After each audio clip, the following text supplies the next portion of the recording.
우리 마태복음 12장 34절 말씀 보겠습니다.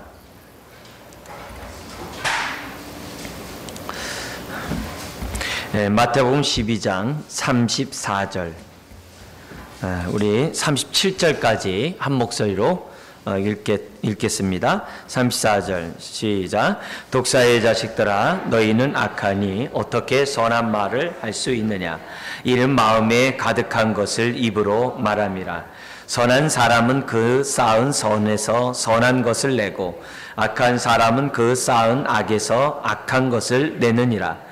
내가 너희에게 이르노니 사람이 무슨 무익한 말을 하든지 심판날에 이에 대하여 신문을 받으리니 내 말로 의롭다함을 받고 내 말로 정죄함을 받으리라. 아멘.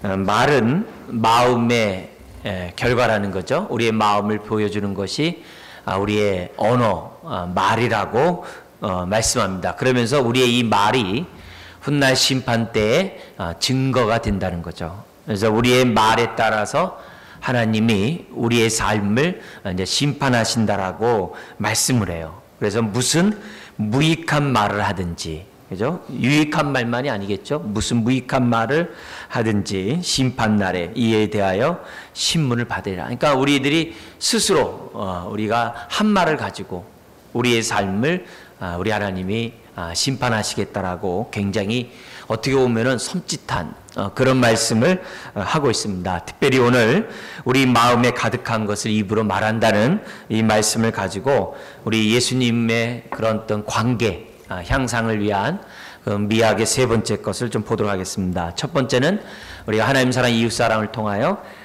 관계의 그런 중요성을 알 것을 하나님 사랑 이웃 사랑을 통해서 우리에게 알려주셨고요. 동시에 우리 믿는 주님을 따라가는 제자들이 우리 무엇보다도 서로 사랑할 것을 우리들에게 두 번째로 주님이 사랑한 것처럼 사랑하게 하라는 그 말씀을 들었습니다. 그러면서 아까도 말씀드렸습니다만 감정에 의해서 우리들이 좌지되지 않고 정말 하나님의 말씀에 내 마음이 그렇다 할지라도 내 상황이 그렇다 할지라도 주의 말씀에 순종하는 그런 훈련들을 저와 여러분들이 하셔야만 합니다. 할 수만 있으면 이 잔을 내게서 옮기시옵소서. 그러나 아버지의 뜻대로 되기 원합니다라는 그 말씀을 우리가 신앙생활하는데 잊어서는 안 됩니다. 그 순간에 사람과의 관계에서 본전 생각이 날 때 땅의 것을 추구하는 게 아니라 위의 것, 하나님의 명령에 순종하려고 하는 그런 자세들을 갖는 것이 굉장히 중요합니다. 오늘은 이 관계 향상에 있어서 마음에 담긴 의사소통을 우리가 세 번째 원칙 속에서 이제 하자는 그런 주제로 말씀을 나누기를 원합니다. 그래서 우리 제목 한번 같이 한번 읽어볼까요? 마음에 담긴 의사소통을 하라. 우리 첫 번째, 의사소통은 사실 마음에 담긴 의사소통은 쉽지 않다는 데서부터 출발을 했으면 좋겠어요.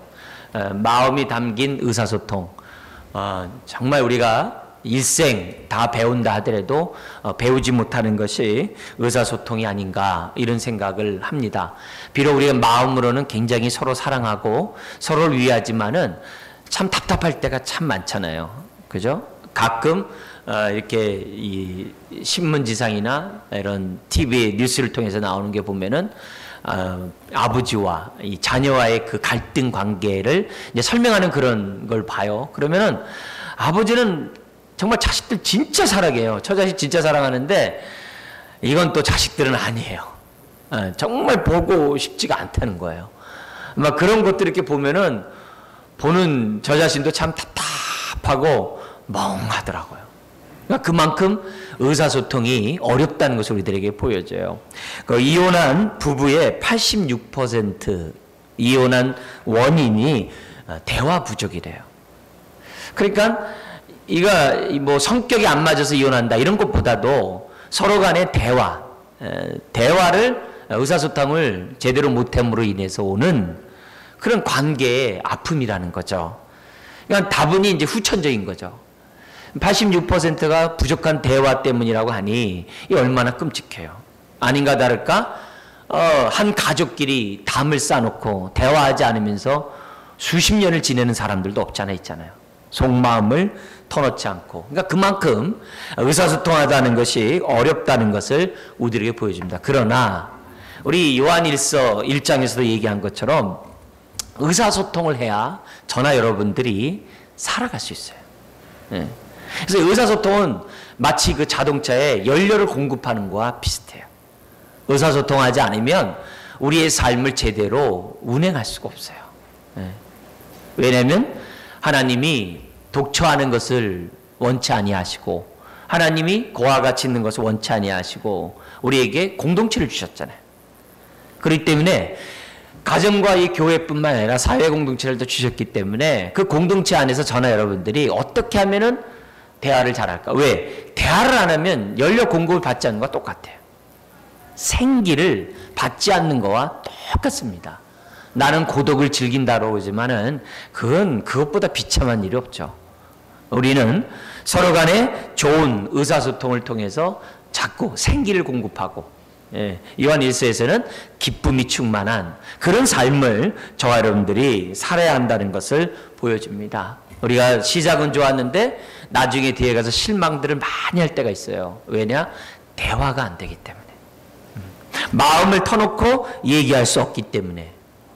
그래서 고인물이 썩는다고 얘기하지만 그건 무조건 고인물이 다 썩다고 이렇게 생각하는 게 아니라 고인물이라 할지라도 끊임없이 산소가 공급되면 그물은 안 썩어요. 그래서 끊임없이 우리들이 하나님의 그런 말씀에 따라서 주님이 사랑한 것처럼 사랑하려고 하는 그런 마음을 가지면 고인물이 썩는 게 아니라 오히려 어떻게 돼요? 서로 위로하고 끈끈한 정 가운데 할 수 있어요. 근데 생각만큼 의사소통은 쉽지 않다는 것을 봐요. 많이 우리가 어떻게 돼요? 내 의도와 상관없이 휘발유에다 기름을, 불에다가 이제 휘발유를 붓는 식으로 아주 무섭게 일이 막 발전되고 번지는 그런 일들이 많이 있는 걸 봐요. 세상에 많은 것들은 길들이지만 야고보서 3장 8절에 보면 혀를 능히 길들이는 사람이 없다라고 말씀하고 있어요. 그러니까 그만큼 어렵다는 거죠. 내가 사랑하고 싶고 내 마음을 전달하고 싶지만 한번 이런 깨어진 관계를 회복한다는 것은 굉장히 어려운 것만은 사실이라는 거죠. 근데 우리 주님의 이런 대화의 이렇게 모습을 보면은 우리 주님은 사람에 맞게, 때에 맞게 아주 정말 때에 맞는 말이 아름답다고 한 것처럼 우리 주님은 사람을 만나서 얘기하는 그런 모습을 보면 많은 은혜를 받아요. 어떤 때는 막 폭풍같이 몰아치고 어떤 때는 하염없이 돌보시는 그런 모습들. 근데 저는 이 주님이 하신 그런 말씀 중에서 제 마음에 이렇게 아주 굉장히 은혜가 되는 사건이 뭐냐면 나병 환자. 나병 환자를 우리 주님이 고치실 때 말로도 깨끗함을 받으라. 이렇게 하면은 깨끗함을 받을 수 있음에도 불구하고 손을 대시면서 깨끗함을 받으라라고 하는 주님의 그 모습에 항상 이렇게 도전이 되고 은혜가 됩니다. 달리다금이라는 그 소녀와 일어나라는 그 말도 이렇게 화를 낸 게 아니거든요. 큰 소리 친 것만이 아니거든요. 굉장히 부드러운 말로, 사랑의 말로 그 소녀를 갖다가 정말 이렇게 생기를 불어넣듯이 위로의 말로 그 소녀를 이렇게 세우거든요. 그러니까 이런 주님의 이런 모습을 보면 이 말의 능력이 얼마나 큰지를 우리들에게 가르쳐줘요. 우리는 의사가 아니라서 육체의 질병을 갖고 있는 사람을 치유하지 못할 수 있어요. 그러나 우리는 어떻게 해야 돼요? 말을 통해서 사람의 정신적인 것들을 얼마든지 치료할 수 있고 마음도 능히 치료할 수 있다는 사실들을 오늘 이 말씀을 통해서 배웠으면 좋겠어요. 잠언 12장 18절에 이런 말씀이 있어요. 칼로 찌름같이 함부로 말하는 자가 있거니와 지혜로운 자의 혀는 양약과 같으니라. 그러니까 우리들의 말에 너무나도 우리들이 정말 생명의 언어를 쓰고 있는지 사망의 언어를 쓰고 있는지 육신의 언어를 쓰고 있는지 성령의 언어를 쓰고 있는지 한번 생각하면서 하나님 내 말이 사람의 관계를 치유하고 믿음을 북돋아주고 상한 마음을 감쌀 수 있는 언어를 할 수 있도록 도와주십시오. 그런 마음들을 우리가 무엇보다도 소망했으면 좋겠어요. 두 번째 우리가 생각할 것은 근데 우리가 서로의 관계를 회복하고 의사소통을 잘하려면 몇 가지 원칙이 있어요. 그 가운데 첫 번째 원칙은 믿음입니다. 그래서 우리 두 번째 보면 우리 마태복음 5장 37절 같이 한번 읽겠습니다. 오직 너희 말은 옳다 옳다 아니라 아니라 하라. 이에서 지나는 것은 악으로부터 나느니라. 여기서 우리 주님이 우리에게 서로에게 대화의 신뢰를 주는 아주 중요한 원칙을 줬는데 뭐냐면 믿음을 주는 언어를 사용하되 그것은 뭐냐면 예가 될 때는 예라고 하고 아니오라고 얘기할 때는 아니오라고 말할 수 있는. 그래서 저 사람이 말했을 때는 저 사람이 아니래. 그러면 아닌 거예요. 저 사람이 맞대. 누가 뭐래도 저 사람이 맞대. 나는 믿어. 이렇게 신뢰감을 주는 믿음을 주는 저와 여러분들의 관계가 돼야 한다는 거죠. 그래서 뜻하는 바를 말하고 또 내가 말하는 것에 대해서는 반드시 지키는 그런 사람이 될 때 우리가 수준 높은 의사소통을 할 수 있다는 거예요. 서로의 신뢰감을 주지 못하면 아무리 어떻게 돼요? 콩으로 메주를 쓴다 하더라도 믿지를 못해요. 그러나 우리가 높은 신뢰를 서로 주고 있다고 한다면 사소한 말이라도 사람들이 어떻게 돼요? 신뢰하고 믿고 기다릴 수 있는 그런 은혜가 있다는 거죠. 그러나 서로의 관계가 무너져 있고 상호 신뢰도가 떨어져 있으면 아무리 힘있게 얘기하고 확신있게 얘기한다 하더라도 마음이 편치 않아요. 마음 편치. 오히려 그 사람과 대화하는 것이 부담스러울 수 있어요. 그래서 우리 주님은 의사소통을 제대로 하려면 다른 게 아니에요. 신뢰를 줄 수 있는 관계를 가져라. 그러려면 말에 있어서 예가 될 땐 예라고 하고 아니오 될 때는 아니오라고 단어를 우리가 사용할 수 있는 그런 모습을 저나 여러분들이 가져야만 한다는 거죠. 여러분 잘 나가더라도 왜 관계가 깨집니까? 신뢰성이 깨지니까. 그날이 아니라 그 순간이 아니라 이미 신뢰성을 깨는 그런 일들이 조짐들이 쭉 있는 거예요. 어떤 결정적인 사건에서 더 이상 안 되겠다. 왜? 많은 경우에 서로의 관계를 쉽게 깨지 못하거든요. 주님의 명령이 있고 주님의 사랑이 있기 때문에 쉽게 이렇게 탁탁 먼저 자르는 분들은 참 그리스도인으로는 드뭅니다. 그래서 오래 참는 가운데 계속 지나가는 과정에서 어느 순간에 관계를 단절하는 거거든요. 그래서 이런 의미에서 저나 여러분들이 예라고 할 때 그때 예라고 말할 수 있는 그런 자세들이 굉장히 중요해요. 그래서 뭐 예를 들어서 부모와 자녀의 관계도 마찬가지죠. 부모에게 나 이런 것 좀 해줬으면 좋겠어요. 그러는데 그렇게 해줄게. 근데 삶이 어떻게 돼요? 대답한 대로 되지 못할 일들이 얼마나 많아요. 그래서 애가 미안하다. 말은 그렇게 얘기했습니다만 아이 입장에서 볼 때 어떻게 돼요? 머리로는 이해하는지 모르지만 마음으로는 이해가 안 되는 거예요. 마음이 이해 안 되는 거예요. 그래서 내가 부모에게 한 말, 그러니까 부모가 나한테 한 말, 그리고 내가 자녀에게 한 그 말에 대해서는 신뢰할 수 있도록 하는 거. 오죽하면 예수님 뭐라 그래요?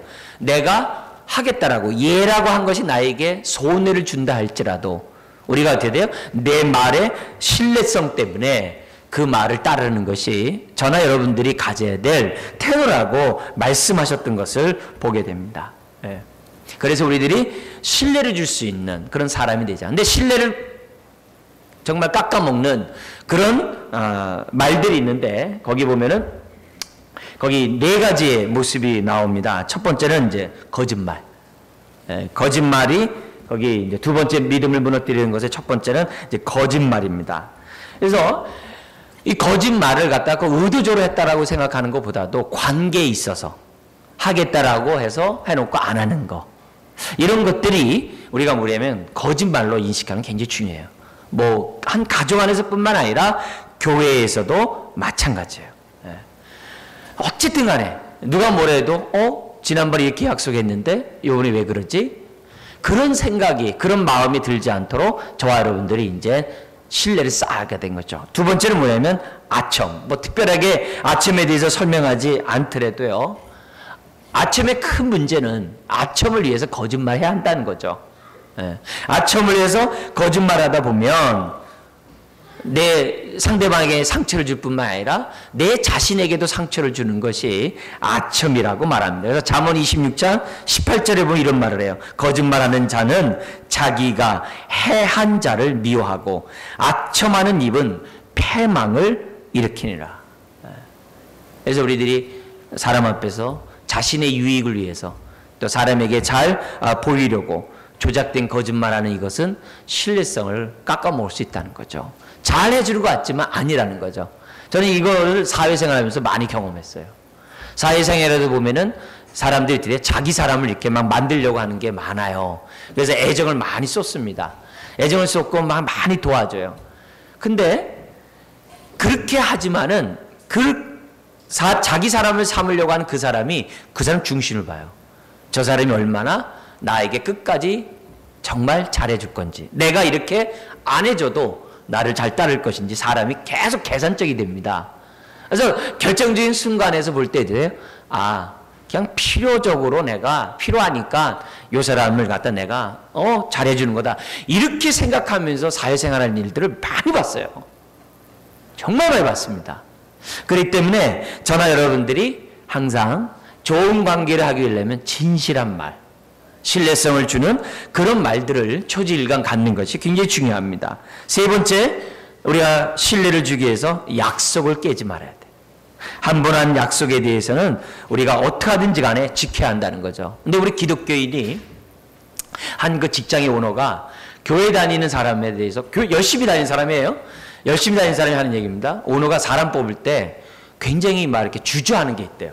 뭐냐면 신앙생활 열심히 한다라고 아주 호언장담한 사람, 호언장담한 사람이 사실 굉장히 불안하다는 거예요. 왜냐면은 내가 기도해 봤더니, 아니면 또 어떻게 돼요? 누군가로부터 조언을 들었는데 내가 지금 여기에 있는 것보다 저거 하는 게 하나님의 뜻이라고 합디다, 이러면서 있잖아요. 하나님의 뜻입니다 라고 하면서 쉽게 이렇게 약속을 깨버린다는 거예요. 심지어는 어떻게 돼요? 이 회사 다니겠습니다. 열심히 내가 사장님의 그 신앙을 내가 잘 본받아서 이 지역을, 이 회사를 갖다가 아주 그냥 하나님 나라로 이게 충만한 이런 회사를 만들겠습니다. 금방 호언장담한 다음에 어느 날 갑자기 다른 회사로 옮겼어요.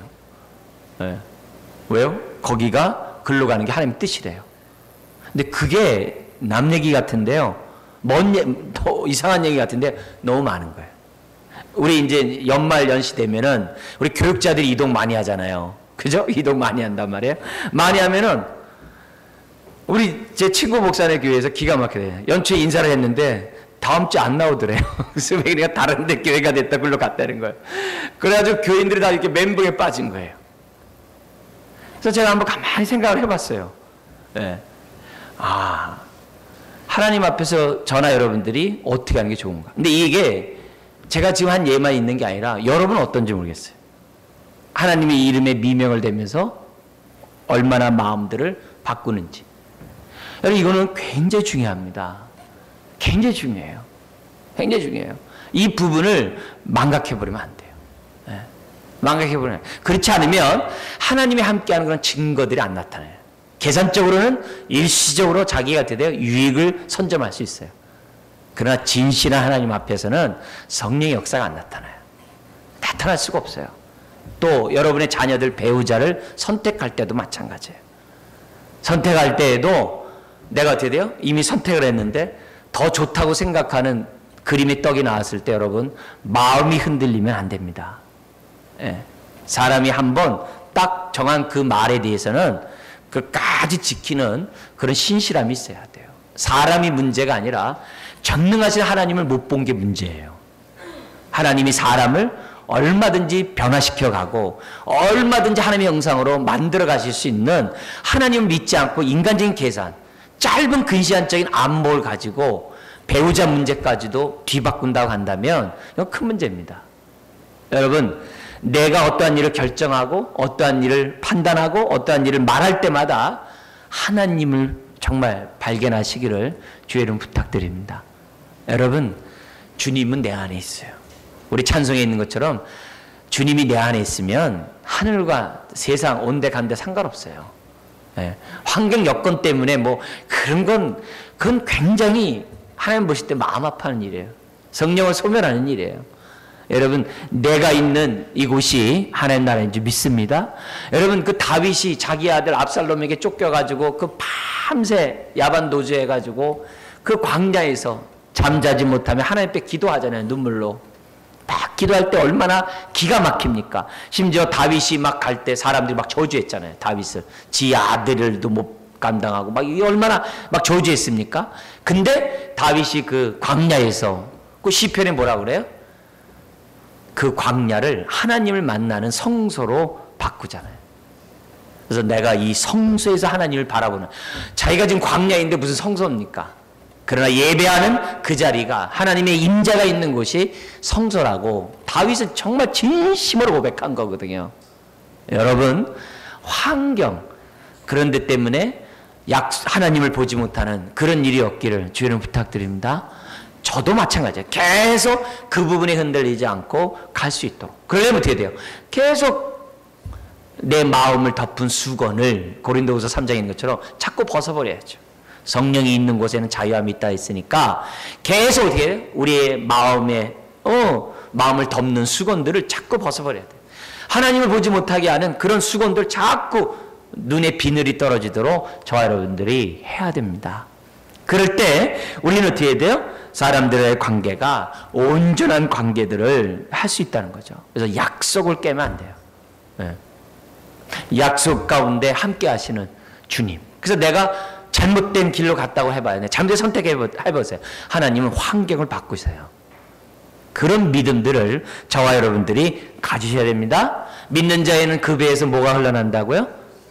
네, 씨띵 골짜기에 생수가 넘치게 하시는 분이 하나님이에요.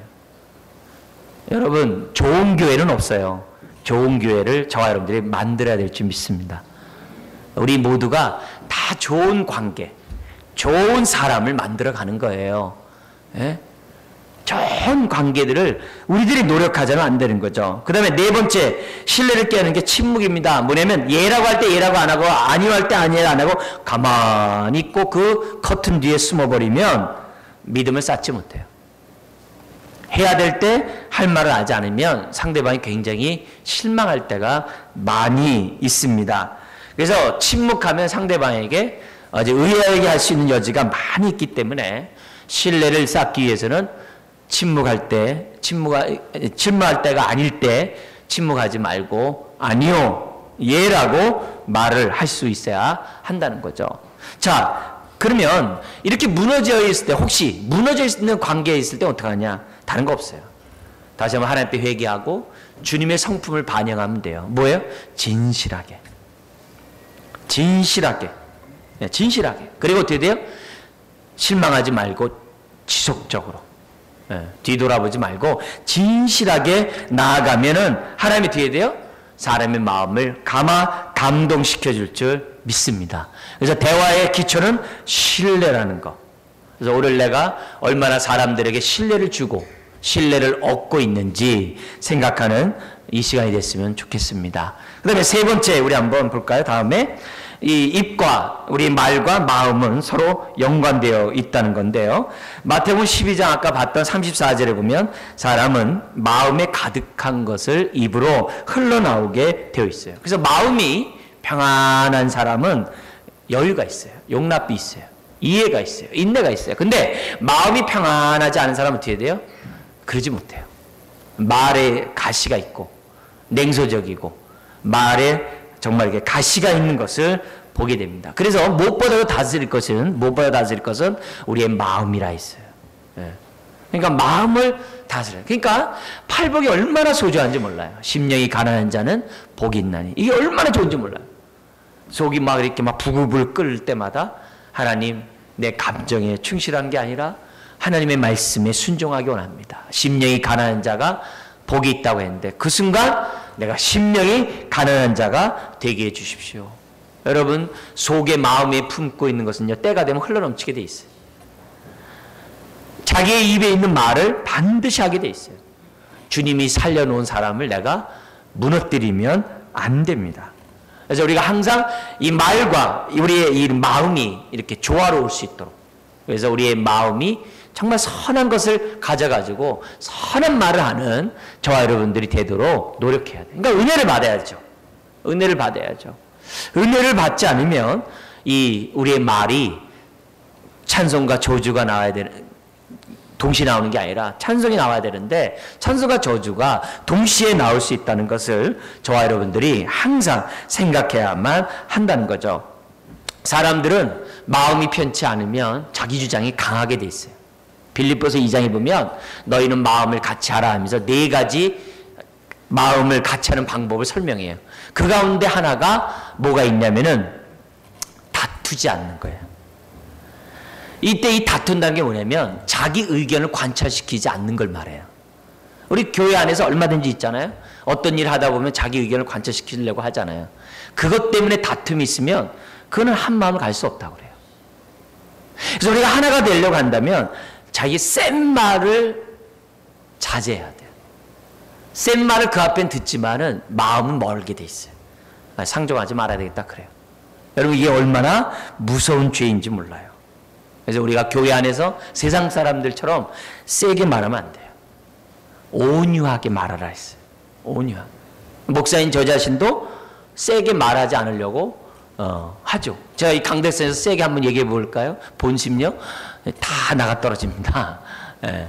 다 어디 돼요? 성령님이 세게 하면 안 되지 이렇게 내가 너한테 세게 했냐? 이렇게 하면 할 말이 없는 거예요. 그러니까 그렇게 저나 여러분들이 사셔야 돼요. 그래서 항상 우리들이 세게 얘기하고 싶을 때마다 절제를 해야 돼요. 하나님 내 혀에 재갈을 물려 주십시오. 주님 내 마음이 편치 않느라도 어떻게 할까요? 그때마다 어떻게 돼요? 우리가 하나님 말씀에 순종해야 돼요. 고린도전서 3장에 아주 너무 무서운 말씀 있죠? 어떤 말씀이 있어요? 교회 안에서 막 다투고 서로 싸우고 그러면 어떻게 돼요? 거룩한 성전을 더럽혔으니 하나님이 내가 너를 멸하시리라 그러셨어요. 그럼 교회가 십자가로 하나 된 것을 내 말로 해치면 주님이 그 인생 멸한대. 그 장난 아니에요. 선악과를 따먹으면 정령 죽으리란 그 말 장난 아니에요. 저와 여러분들이 항상 조심하셔야 돼요. 항상. 목사인 저자님부터 항상 조심해야 돼요. 정령 죽으리라. 하나님 멸하신다는 거예요. 멸하신다는 거예요. 그래서 나는 바울파다, 게바파다, 아블로파다. 그거 멸하십니다. 얼마나 무서워. 여러분 겁주려고 하는 게 아니라 주님의 그만큼 어떻게 돼요? 하나님이 얼마나 소중한지를 알라 이게요. 십자가의 그런 사건이 얼마나 소중한지를 저와 여러분들이 알아야 한다는 것을 우리들에게 보여줍니다. 자, 그래서 대화할 때 이 막 속상함이 막 침 끓고 관계가 어려울 때 이런 악순환 서로 막 주고받으면 막 무섭잖아요. 너가 나한테 이렇게 얘기해서 그럼 나 이렇게 하고 너 나한테 얘기해서 막 이러잖아요. 그러니까 자기가 센 얘기는 생각 안 하고 상처받은 것만 생각하면서 막 강도 있게 얘기하는 게 우리들 아니에요. 그래서 이런 악순환이 있을 때 어떻게 하는가? 이제 여러 가지 이제 끊는 방법들 여러분 배우셔야 됩니다. 하나님 어떻게 할까요? 근데 고린도전서 3장을 기억하는 것도 좋고요. 또 주님의 계명을 기억하는 것도 좋아요. 그래도 잘 안 되걸랑 어떻게 되냐면요. 상대방을 위해서 여기 순서 혹시 다음 페이지 한번 볼래요? 네, 우리 한번 볼게요. 여기 나와 있는 부분 한번 첫 번째 우리 한번 읽겠습니다. 화가 날 때 즉각 대응하지 말라. 이거요. 우리가 도 닦는다고 되는 게 아닙니다. 이거는 그 순간에 주의 말씀을 기억해야지만 즉각 대응하지 않을 수 있어요. 즉각 대응한다는 얘기는 내 마음이 강팍하다는 거예요. 부드러운 사람은 이 수용이 되거든요. 그래서 화가 날 때 즉각 대응하지 말라. 즉각 대응하지 말라. 두 번째 읽겠습니다. 상대방을 위해 기도하라. 이게 되게 중요해요. 여러분 아주 화가 난 사람을 위해서 한번 기도해 보세요. 계속 기도해 보세요. 근데 기도했는데 또 사람 볼 때 막 우라통이 터지면 있잖아요. 또 기도해 보세요. 더 기도하세요. 그래서 어느 정도까지 기도하느냐? 이 상대방에 대해서 그러한 긍휼한 마음이 생길 때까지 기도를 해야 돼요. 세 번째 읽겠습니다. 식사 후에 어려운 대화를 하라. 이 얘기가 이 전도회 있잖아요. 식사 안 하고 전도회 하지 마시고 항상 배불리 드신 다음에 꼭 전도회 하세요. 노곤노곤해야 부드러운 말들 하니까 항상 먹고 난 다음에 어려운 대화를 하세요.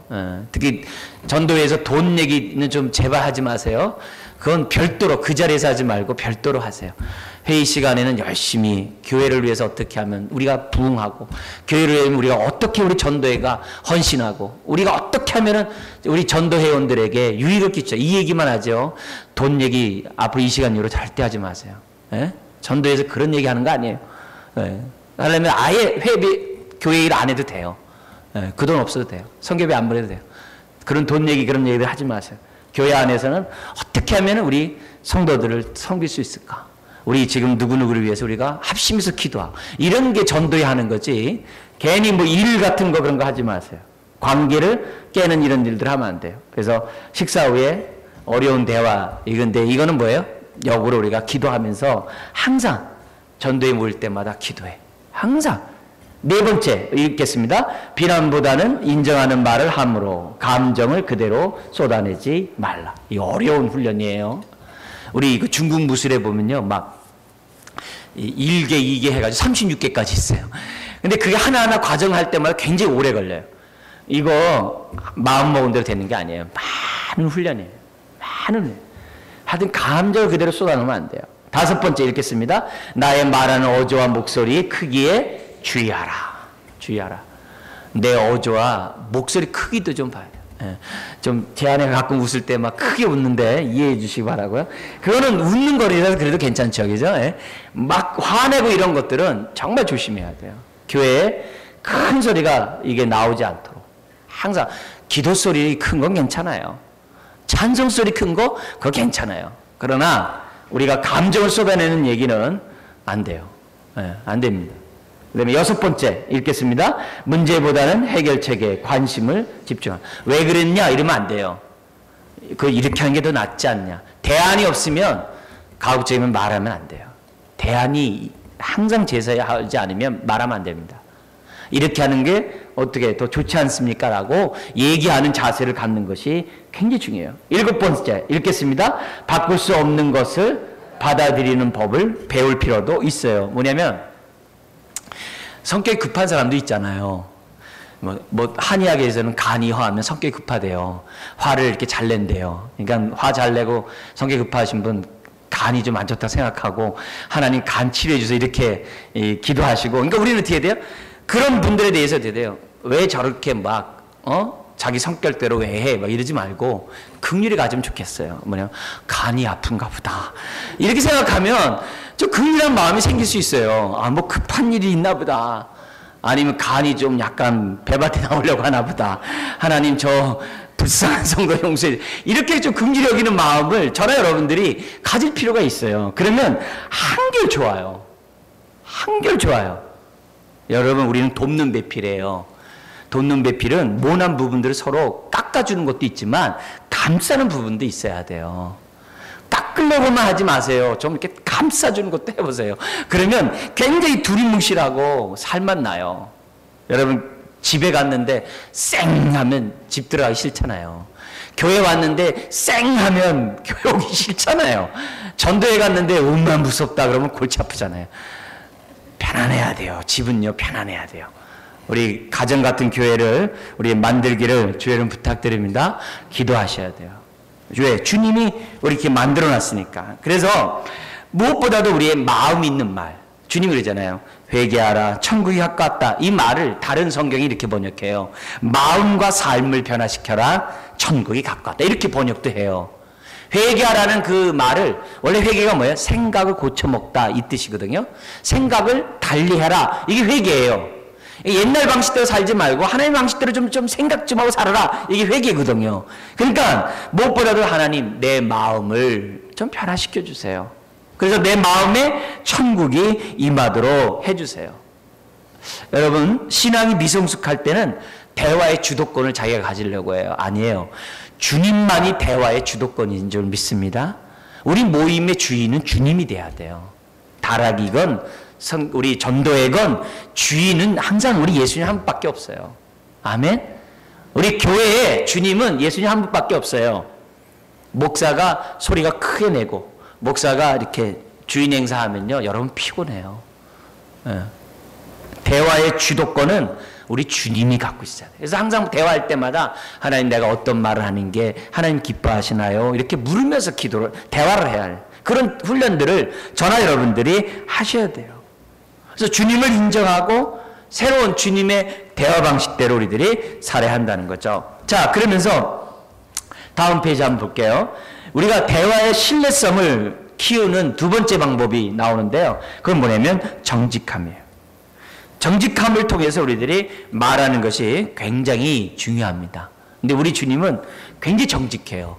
근데 그 정직한 그 말씀이 아멘이 돼요. 왜요? 신뢰를 100% 주신 분이니까. 그런 의미에서 저와 여러분들이 어떻게 돼요?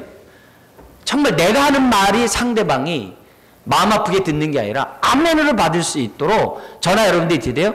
평소에 올바른 관계를 갖는 것이 굉장히 중요해요. 그래서 주님은 제자들에게 믿음이 적은 자들아 이렇게 어제 묻지 않아요. 무서워하냐? 그러면 하나님 용서해 주세요 하면서 믿음 주세요 이렇게 하거든요. 근데 지금은 믿음이 적은 자들 그러면 너는 믿음이 좋냐? 이렇게 해버리면은 이 관계가 어려운 거거든요. 그러나 우리가 그만큼 서로의 관계를 정직하게 하는 것이 굉장히 중요해요. 대화할 때 예의 바른 것도 중요하지만 정직한 건 더 어려워요. 눈 가리고 아우 하는 식으로 예의 바르게 얘기 얼마든지 하죠. 그러나 정직하게 말하는 것은 굉장히 어렵습니다.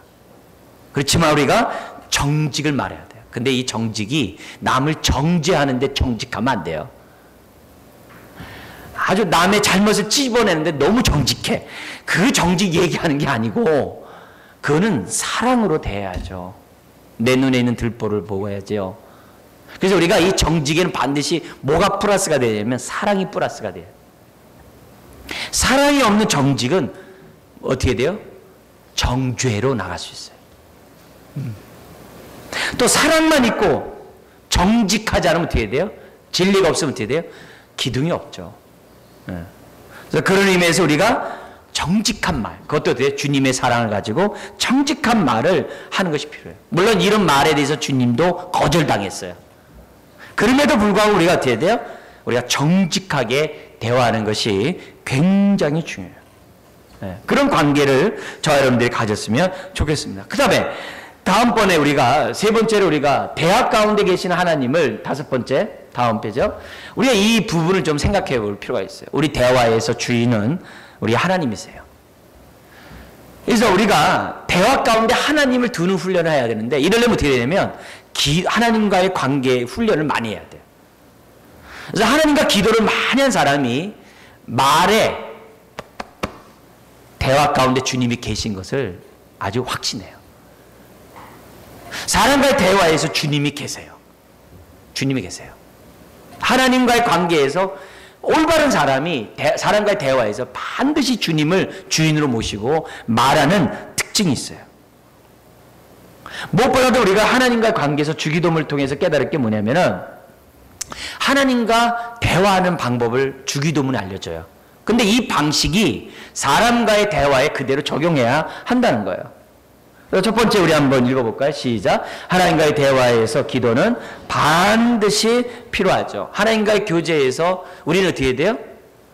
말씀과 기도의 그 중심축을 무너뜨리면 안 되죠. 우리는 내 기도에 응답해 주기를 바라요. 그러나 하나님은 말씀에 순종하기를 바라요. 우선순위가 뒤바뀌면 안 돼요. 우리가 기도하는 것이 뭐예요? 내 필요를 구하는 게 아니라 하나님의 말씀을 깨닫는데 기도를 해야 돼요. 그리고 깨닫는 말씀대로 순종하는 것을 기도해야 돼요. 이게 기도의 제일 원칙이에요. 그러면 내 필요한 것은 따라오게 돼 있는 거예요. 그런 의미에서 우리가 하나님과의 대화에서 이 기도는 반드시 필요한데 뭐에 대한 기도냐? 말씀에 따른 기도를 반드시 해야 돼요. 그래서 예수님은 자나깨나 기도했어요. 그러니까 제자들이 너무 신기한 거예요. 어떻게 저렇게 기도하지? 하루에 3번 기도하는 게 아니라 9시, 12시, 3시 하나님 우리 주님은 기도한 게 아니라 무시로 성령 안에서 기도하는 거예요. 그러니까 오죽했으면 제자들이 신기하니까 뭐예요? 주님 기도 어떻게 하는 거예요? 그게 이제 주기도문을 알려준 거거든요. 그래서 기도는 응급상황, 비상사태만 하는 게 아니에요. 기도는 주님과의 대화예요. 하나님을 설득하기 위한 도구도 아니에요. 축복받고자 하는 그런 통로 속에서 그런 생각 속에서 하는 것도 기도가 아니에요. 기도는 대화라고 우리 주님이 우리에게 알려주신 거예요. 그러면서 주님은 세 가지 기도를 통해서 우리의 원칙을 내주셨는데, 첫 번째 세 가지가 있는데, 첫 번째 3번입니다. 세 개의 특징인데 끈기가 있어야 돼요. 그래서 누가복음 18장에 보면은 우리 아주 불의한 재판장과 과부의 원한 그 기도 제목이 있잖아요. 거기서 우리들이 오해하지 말할 것은 뭐냐면, 불의한 재판관이 하나님인 것처럼 생각하면 안 됩니다. 그 비유의 핵심이 뭐냐면, 불의한 재판장도 사람이 어떻게 해야 돼요? 간구하면은 그 부탁을 들어주지 않느냐, 그 얘기예요. 근데 뭐예요? 우리 하나님이 그럼 불의한 하나님이세요? 그건 아니잖아요. 우리 하나님은 선한 하나님이거든요. 선한 하나님은 하나님에 대해서 어떻게 돼요? 믿음을 갖고 있다고 한다면 당연히 도와주겠다고 하는 그 표현이에요. 네. 근데 하나님의 이런 선한 마음을 생각지 않고 무조건 믿습니다 하면 하나님이 도와준다라고만 생각하면 그거 오해하는 거예요. 하나님은 구하지 않는 것도 아시고 채워주시는 분인 줄 믿습니다. 그러나 우리가 여기서 하나님 앞에 여기서 끊임없이 기도하는 것은 뭐예요? 하나님에 대한 확신, 신뢰에 대한 표현이 끈기예요.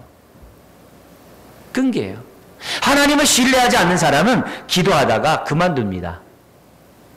여러분, 중도의 기도 포기한 이유가 뭡니까? 하나님을 신뢰하지 않기 때문에 포기한 거죠. 하나님이 내 기도를 들으신다는 확신을 가지면 우리는 포기하지 않죠.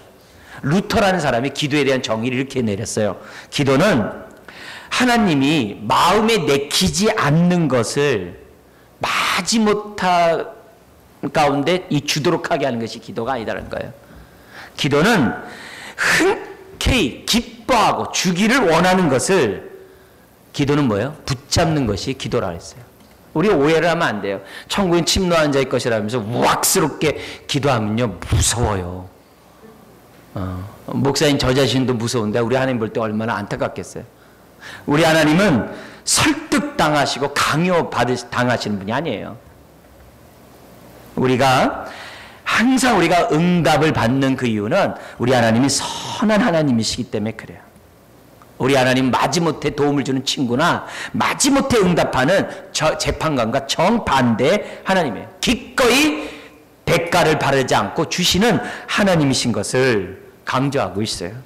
그래서 저나 여러분들이 하나님을 신뢰하고 믿고 끈기 가운데 기도해야 될 줄 믿습니다. 이건 뭐예요? 사람과의 관계 회복도 마찬가지예요. 정직하게 끝까지 하면 하나님이 바꾸실 줄 믿습니다. 네. 두 번째가 뭐냐면 확신이에요. 끈기뿐만 아니라 확신이 있어야 돼요. 구하라, 그리하면 너에게 주실 것이요. 확신 없이 하는 그 기도는 안 되죠. 사실 우리 주님은 성경에 뭐라 그래요? 기도하기 전에 이미 뭐래요? 주려고 준비하고 계신다 그랬어요. 그래서 나로 하여금 기도케 하신다 그랬어요. 왜? 주고 싶어서 안달하신 분이세요. 예? 우리도 그러잖아요. 자녀에게 막 좋은 거 주고 싶어가지고 선물을 미리 딱 해놨는데 요 아이가 그거 딱 그 타이밍만 돼가지고 달래면 짠 하고 싶어하는 마음이 있잖아요. 그런 마음을 하나님이 갖고 계시다 이게. 예? 우리 아이는 그래요. 아버지 또 뭐 엄마 학비가 언제예요? 주세요. 그러지만 어떻게 돼요? 부모는 이미 어떻게 돼요? 학비를 이미 계산하고 어떻게 돼요? 다 모으고 계시잖아요. 애가 학교를 가면은 등록금이 얼마이기 때문에 내가 이걸 내야지 하면서 이미 어떻게 돼요? 오래전서부터 준비했잖아요. 심지어는 어떻게 돼요? 태어나자마자 학자금, 융자금 들어놓고 나 그런 거 하잖아요. 우리 하나님이 이미 다 준비하세요. 그런 하나님에 대해서 우리가 흔들리면 안 됩니다. 세 번째는 뭐냐면 경외하는 마음이에요. 그래서 주기도문에서 뭐예요? 하늘에 계신 우리 아버지요. 그래요. 아버지예요. 경외하는 마음을 기도할 때 놓쳐버리면 안 돼요. 하나님과 막 싸움하듯이 막 거래하듯이 안 됩니다. 우리 하나님은 경외받으실 하나님이신 것을 믿습니다. 어디에 계시나 뭐하거나 항상 우리의 아버지세요. 그분은 만군의 하나님이세요. 크신 하나님이세요. 아버지세요. 그것을 주기도문 통해서 우리가 알려줬거든요. 그렇다면 우리가 어떻게 해야 돼요? 서로에 대해서도 마찬가지예요. 좀 존경하는 마음을 가지래요. 데살로니가 교회 얘기들은 뭐라고 얘기하냐면은 부부들은 서로 존귀 여기라고 그래요. 근데 그 부부만 그런 거예요? 그게 아니죠. 하나님의 자녀들은 서로 좀 존귀하게 여기는 자세가 필요해요. 왜요? 하나님의 형상을 따라 지음받은 우리 지체이기 때문에 그런 부분들을 우리들이 갖는 것이 굉장히 중요해요. 그래서 내가 대접받고 싶은 대로 먼저 대접하는 이런 자세들을 가져야 돼요. 자, 6번째 한번 보죠. 할 말을 제대로 전달하는 방법을 예수님을 통해서 3가지를 배우게 되는데, 이 주님의 이런 방법을 좀 잘 생각했으면 좋겠어요. 첫 번째, 우리 한번 읽겠습니다. 예수님을 치유한 사람들을 어루만지셨다. 이 얘기는 뭐냐면 친밀하게 다가서라 이게요. 따뜻하게 다가서라는 거예요. 예. 오용하거나 남용하는 게 아니라 손길을, 우리가 친절한 손길을 가지라는 거죠. 두 번째 읽겠습니다. 예수님은 도전을 주기 위해 또한 질문하셨다. 그래서 너희들은 나를 누구라 하느냐 하면서 이렇게 주님은 대화를 이어가셨거든요. 근데 주님의 대화는 이 방법을 보면은 폐쇄형 질문을 안 하세요. 개방형이라고 그래요. 개방형 질문을 해요. 그래서 뭐냐면 너희는 나를 누구라 하느냐? 예를 들면 뒤바꿔서 얘기하면 폐쇄형은 뭐냐면 내가 그리스도인 것을 믿느냐? 네. 이렇게 묻지 않으셨단 말이에요. 너는 나를 누구라 하느냐? 하면서 계속 대화를 이어가시는 그런 관계를 지속하시는 주님인 것을 보게 됩니다. 이런 방법들은 저와 여러분들이 배워야 돼요. 우리 하나님 사랑해야죠? 네. 그게 아니라 우리가 어떻게 하는 것이 하나님을 사랑한다고 생각하나요? 이런 말들이 필요한 거죠. 세 번째, 우리 읽겠습니다. 예수님은 새로운 진리를 전달하기 위해서 그림 언어를 사용해요. 이거는 탁월한 우리 주님의 대화법인데요. 이 그림을 사용하는 이런 훈련들은 관계를 회복하는 데서는 매우 중요해요. 공중에 나는 새를 보라. 서부터 시작해가지고 당자의 비유, 잃어버린 아들, 씨 뿌린 비유, 모든 것을 다 뭐냐? 그림으로 해요. 이 얘기는 그만큼 어떻게 하라는 얘기예요? 상대방과 상상력을 동원해가지고 상대방과 하나 되려고 하는 어떤 그런 관계들을 유지할 것을 주님은 이런 그림 언어를 통해서 우리들에게 알려주고 있어요. 이건 굉장히 어려운 부분이지만 저와 여러분들이 한번 좀 배워서 했으면 좋겠어요. 자, 7번째, 우리 의사소통에서 하려다 보면은 많은 문제가 발생을 해요. 예수님도 많은 어려운 일들을 맡게 되는데요. 첫 번째는 뭐냐면 주님 많이 비판받으셨어요. 근데 주님은 비판받으셨을 때 진리의 말씀에 대해서 아주 확실하게 얘기한 것을 봐요. 나는 세상의 빛이다. 이런 식으로 자신에 대해서 분명하게 얘기를 해요. 그래서 비판하면 화를 내고 막 그런 것보다도 이렇게 정확하게 자기를 갖다 변론하는 그런 자세를 갖고 있는 것을 봐요. 두 번째가 있는데 예수님이 뭐냐면 의심을 받을 때 있어요. 의심을 받을 수 있어요. 도마같이. 나 못 믿겠다. 그러면 어떻게 돼요? 확실한 증거를 보이는 그런 부분들이 있는 것을 봐요. 그래서 오히려 책망하기보다는 손과 옆구리를 보이시는 그런 분. 심지어 세 번째, 비웃음을 당할 때도 있었어요. 근데 비웃음을 당할 때는 우리 주님이 신기하리만큼 털 깎는 자 앞에서 잠자는 것처럼 잠잠해요. 자기를 이렇게 막 저가지 않아요. 비웃음을 당할 때 오히려 어떻게 돼요? 침묵하셨어요. 우리는 막 우라통이 털릴 텐데 오히려 어떻게 돼요? 침몰하셨어요. 네 번째, 우리가 또한 반면에 어떻게 돼요? 궁지에 몰릴 때가 있어요. 주님이 궁지에 모여가지고서 예를 들면 가이사에게 세금을 바치는 것이 옳습니까? 궁지에 몰리거든요. 바치라! 그러면은 유대인들로부터 배척당할 거고, 바치지 말라! 그럼 로마로부터 배척받을 거고. 근데 주님은 오히려 어떻게 돼요? 그 화상이 네 것이냐 이렇게 돼 있죠. 그래서 가이사의 것은 가이사에게, 하나님 것은 하나님께 바치라고 주님을 어떻게 돼요? 궁지에 몰리면 오히려 지혜롭게 대처하셨던 것을 봐요. 다섯 번째, 거절당할 때도 있어요. 주님을. 그럴 때는 쿨하게 그걸 받으세요. 때가 되면 받았겠지 하면서 다른 마을로 가시는 것을 보게 돼요. 그러니까 주님은 굉장히 다양해요. 비판받을 때 왜 얘기했냐면 주님은 진리가 비판받는 것에 대해서는 꼭 말씀하셨어요. 네가 유대인의 왕이냐? 그러니까 빌라도에게 뭐라 그래? 네가 들어서 한 말이냐? 네가 깨달아서 한 말이냐? 딱 이렇게 얘기를 해요. 진리를 비판받을 때는 정확하게 변론해요. 그러나 자기를 비방할 때는 침묵해요. 사람들이 자기를 거절할 때 그거 갖다 뭐예요? 그냥 스토커처럼 이렇게 하는 게 아니라 기다려요. 그리고 우리 주님은 정도를 걷는 것을 보게 됩니다. 자, 마지막입니다. 우리 대화, 우리 의사소통을 위해서 우리가 가져야 될 것은 뭐냐면 담대함이에요. 예. 오늘 말씀에 따라서 우리 한번 용기를 냈으면 좋겠어요. 다가와 주기를 바라지 말고 먼저 다가가서 말했으면 좋겠어요. 왜냐면 황금률이 뭐예요? 대접받고 싶은 대로 대접하라는 거거든요. 그러니까 내가 지금 먼저 사람에게 웃어줄 때 쌩하지 마시고 웃어줄 때 빵긋 좀 대해줬으면 좋겠어요.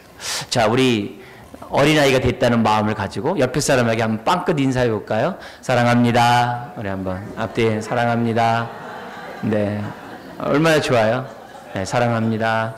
네, 우리가 또 깔아놓으면 아무것도 못하죠. 네, 그렇지만 우리가 상대방이 이렇게 겸연쩍어서 눈짓이라도 이렇게 보이면요, 저 반갑게 맞이해 주세요. 눈치챘는데 왜 또 째려보냐 그러지 말고 저희 그냥 기쁘게 좀 받아주시고, 서투른, 우리가 좀 그렇게 좀 서투르잖아요. 그러니까 그런 것들을 좀 했으면 좋겠어요. 여러분, 우리 주님이 바벨탑을 쌓는 것을 우리가 이 마음 아팠을 때 바벨탑을 무너뜨리지 않으셨어요. 우리 주님은 언어를 뺏어가 버리셨어요. 왜요? 말이 통하지 않으면 어떤 공동체든지 설 수가 없어요. 가정에 말이 없으면, 생명의 말이 없으면 그 가정은 설 수가 없어요. 교회도 마찬가지예요. 생명에 말이 없으면 교회는 설 수가 없어요.